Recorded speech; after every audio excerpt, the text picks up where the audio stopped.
तर चंद्रभागेच्या पवित्र तीरावर भक्तीचा महासागर उसळलाय।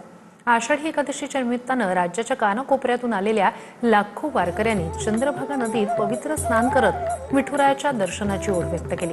ज्ञानोबा तुकारामांच्या जयघोषानं संपूर्ण पंढरी दुमदुमून गेली। टाळ मृदंगाच्या गजरात आणि अभंगांच्या सुरावटीनं भक्तिमय वातावरण निर्माण झालंय। आज जे आहे ते आषाढी एकादशी या निमित्तानं जे आहे ते वारकऱ्यांनी जे आहे ते शेकडो मैल जो आहे तो प्रवास केल्यानंतर जे आहे ते विठुरायाच्या दर्शनासाठी जे आहे ते वारकऱ्याला पाहायला मिळेल। आपण सध्या जे चंद्रभागा आहे या चंद्रभागेच्या काठावरती आहोत। या ठिकाणी आपण पाहू शकतो की स्नानासाठी जे आहे ते भाविकांनी जे आहे ते मोठ्या प्रमाणात गर्दी जी आहे ते केल्याचं या ठिकाणी आपल्याला पाहायला मिळतंय।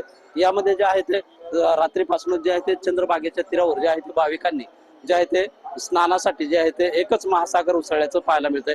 आषाढी एकादशीच्या निमित्ताने राज्याच्या कानाकोपऱ्यातून आलेले लाखो वारकऱ्यांनी चंद्रभागेच्या नदीत पवित्र स्नान करत विठुरायाच्या दर्शनाची ओढ जी आहे ती व्यक्त केलेली आहे। ज्ञानोबा तुकारामाच्या जयघोषाने संपूर्ण पंढरी जे आहे ते दुमदुमून गेली असून टाळ मृदंगाच्या गजरामध्ये आहे ते अभंगाच्या सुरुवातीत जो आहे तो हा परिसर सध्या भक्तिमय झाल्याचं या ठिकाणी आपल्याला पाहायला मिळतंय। कॅमेरामन विकी चव्हाणसह शीतल कुमार मोठे, TV9 मराठी, पंढरपूर, सोलापूर। हे दृश्य आहेत। आज ही पंढरी नगरी दुमदुमून गेलेली आहे। विठुरायाच्या दर्शनासाठी आलेले मजल करत आलेले हे वारकरी।